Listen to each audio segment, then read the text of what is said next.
Hello दोस्तों, YouTube channel maths व GPN with GK में आपका स्वागत है। और हम आज पढ़ने वाले हैं कक्षा 10 की मैथ्स एनसीईआरटी बुक, जिसका चैप्टर नंबर 1 चल रहा है वास्तविक संख्याएं। और इसकी हम प्रश्नावली 1.1 के जो सवाल हैं ये हम 1, 2, 3 यहाँ तक सॉल्व कर चुके हैं। आज हम इस सवाल को पढ़ेंगे कि दर्शाइए कि कोई भी धनात्मक विषम पूर्णांक 6q + 1 या 6q + 3 या 6q + 5 के रूप का होता है, जहाँ q कोई पूर्णांक है। तो देखिए, इसको हम सॉल्व करेंगे। हम जानते हैं दोस्तों कि जो धनात्मक पूर्णांक क्या होते हैं। तो देखिए दोस्तों, जो पूर्णांक संख्या होती हैं हमारी, पूर्णांक, यहाँ किसकी बात कही गई है? धनात्मक पूर्णांक की। तो धनात्मक पूर्णांक इसको हम z से प्रदर्शित करते हैं। z बराबर 1, 2, 3, 4, 5, 6, 7 इस प्रकार से। ठीक है, तो यहाँ पर क्या बोला गया है? धनात्मक पूर्णांक, और उसमें एक बोला है कि विषम धनात्मक पूर्णांक। तो इसमें विषम धनात्मक पूर्णांक क्या होंगे? जैसे 1 है, 3 है, 5 है, 7 है, ये हमारी विषम धनात्मक पूर्णांक होंगे। मतलब जो संख्या 2 से विभाजित हो जाती है वो हमारी क्या कहलाती है? सम संख्या कहलाती है। और जो 2 से विभाजित नहीं होती वो हमारी विषम संख्या कहलाती है। तो हम इसको, जो हमारा जो सवाल था, इसको देखिए, जो हमारा ये सवाल है कहाँ गया? हाँ, तो इसको हम यूक्लिड विभाजन जो प्रमेय है उससे इसको हम सॉल्व करेंगे। तो कौन सा प्रमेय हमारा? यूक्लिड विभाजन प्रमेय। अब देखिए, यूक्लिड विभाजन प्रमेय क्या होता है दोस्तों?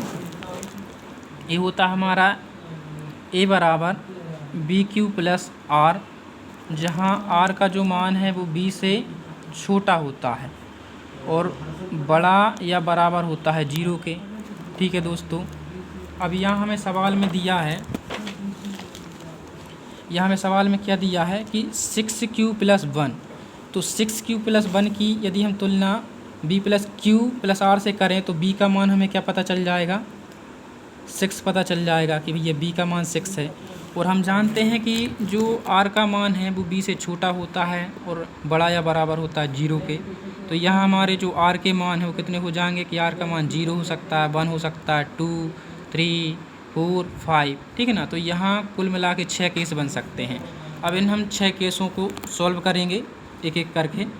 तो केस नंबर 1, देखिए केस नंबर 1 में हमारा क्या रहेगा कि यदि r बराबर 0 हो तो a बराबर, और b का मान तो हमें पता ही है 6q + और यहाँ हमारा क्या था? r था। तो r बराबर हमने क्या रखा है? 0 रखा है। इसको और आगे लिख देता हूँ मैं, 6q + 0। ठीक है, तो ये बन रहा है। तो यहाँ पर देखिए q क्या है? तो q जो है यहाँ पर एक क्या है? पूर्णांक है। q क्या है? यहाँ पर एक पूर्णांक है। और देखिए, पूर्णांक जो है वो सम या विषम दोनों हो सकती है। तो हमने लिखा क्या हो सकती है? विषम भी हो सकती है और सम भी हो सकती है।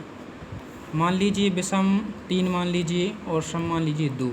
तो इसमें हम 6 से गुणा करेंगे, तो 3 18 और 2 12। तो हमने देखा कि यदि किसी विषम संख्या में हम सम संख्या से गुणा कर दें तो वो क्या हो जाती है? सम संख्या बन जाती है। तो इस प्रकार देखिए कि ये जो ये हमारा 6q है, क्या है? एक प्रकार की सम संख्या है। ठीक है दोस्तों, अब इसके आगे हम केस नंबर 2 को सॉल्व करेंगे। केस नंबर 2, जहाँ हम देखेंगे कि यदि r बराबर क्या हो? 1 हो।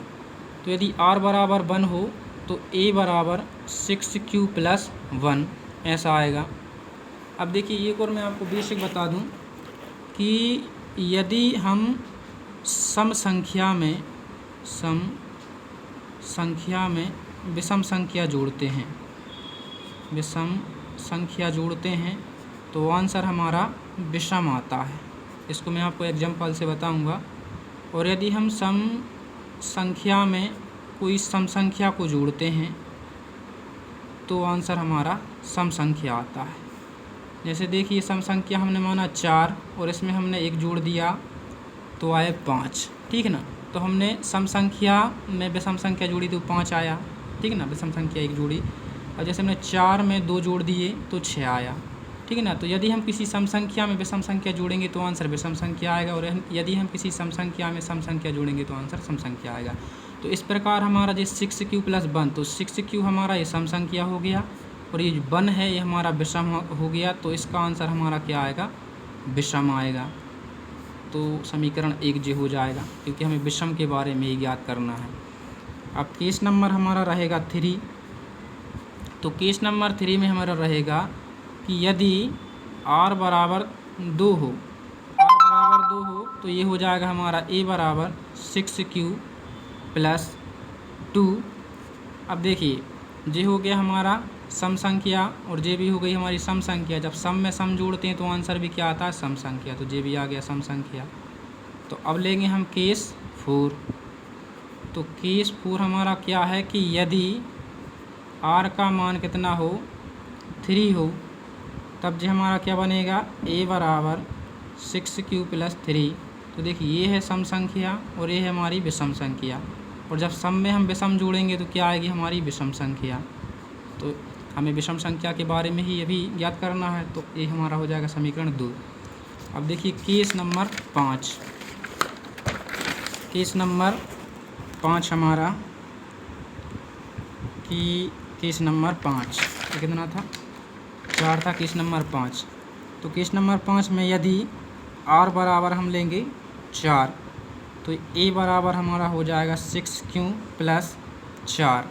तो देखिए ये 6q हमारी सम संख्या है और ये 4 भी क्या है, सम संख्या है। तो जब सम संख्या में सम जोड़ते हैं तो क्या आती है, सम संख्या आती। तो ये आंसर भी सम आएगा हमारा।